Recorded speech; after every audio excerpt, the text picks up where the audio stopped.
India में अभी Aravalli mountain range का इश्यू खत्म नहीं हुआ।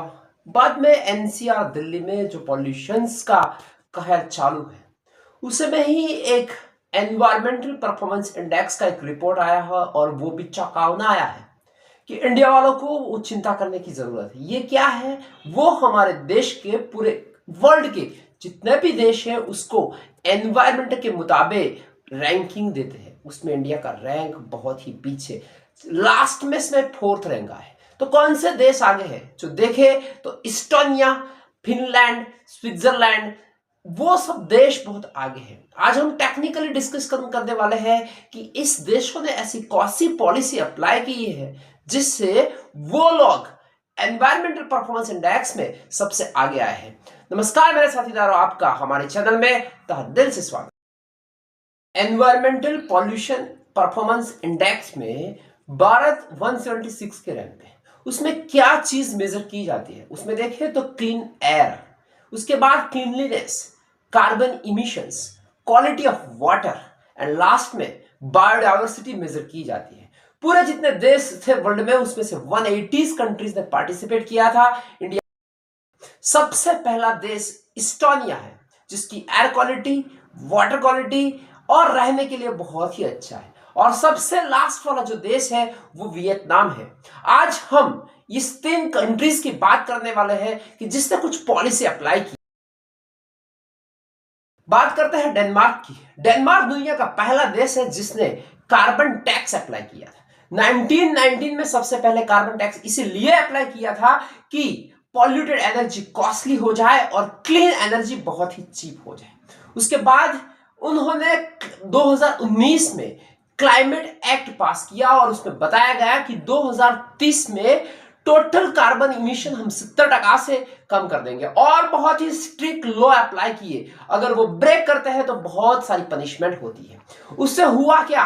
तो 50% आज जितनी कुछ भी एनर्जी प्रोड्यूस होती है, करीबन 60 to 50% वो वाइड एनर्जी प्रोड्यूस होती है, वो क्लीन होती है, वो चीप होती है। और 60% लोग सर्विस और जॉब में अपनी जगह पे जाते हैं तो वो साइकिल लेके जाते हैं। उसका आखिर नतीजा क्या हुआ? तो डेनमार्क हमारे एनवायरमेंटल परफॉर्मेंस इंडेक्स में सबसे आगे आ गया। बहुत ही जल्दी लिया गया कोई ऐसा कोई डिसीजन, हम एनवायरमेंट को बहुत अच्छे से बचा सकते।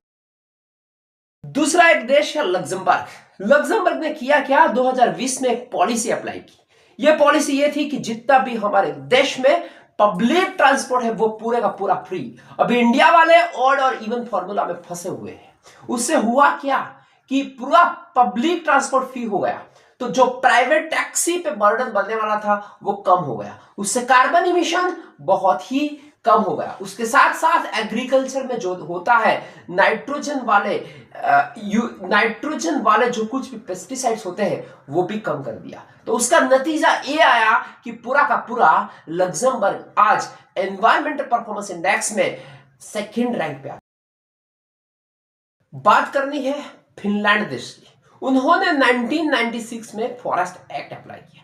यह एक्ट ये था कि डेवलपमेंट के नाम पे जितने हम जंगल को कट करते हैं उतने ही ज्यादा हमें पौधे लगाने होंगे, उतने ही ज्यादा हमें जंगल डेवलप करने होंगे। हुआ क्या आखिर में? फिनलैंड की जो टोटल लैंड थी उसमें 75% अभी भी वहां पे जंगल है। उससे क्या हुआ? एयर, वाटर और टोटल एनवायरनमेंट की क्वालिटी बहुत अच्छी हो गई और आज एनवायरमेंटल परफॉर्मेंस इंडेक्स में फिनलैंड भी बहुत आगे आ चुका है। इंडिया का रैंक 176 है। इंडिया ने भी सोचा है कि 2030 में हम कार्बन इमिशन में कटौती लाएंगे, उसको कम करेंगे। पर बात यह है कि ऐसे कोई स्ट्रिक्ट रूल्स नहीं है। हमने ये भी सोचा है कि 2070 में हम कार्बन इमिशंस को 0 कर देंगे। पर जब तक इस देश में कड़क और बहुत ही स्ट्रिक्ट रूल्स नहीं होंगे तब तक कोई फॉलो नहीं करेंगे। ये बात छोटी सी थी। बहुत सारे देश ने कई सारी पॉलिसी अप्लाई की होगी, पर ये 3 देश की ये सबसे बड़ी और अच्छी पॉलिसी आपके साथ डिस्कस की। अगर ऐसा ही कुछ वीडियो देखने हो तो हमारे साथ जुड़े रहे। Thank you, thanks a lot.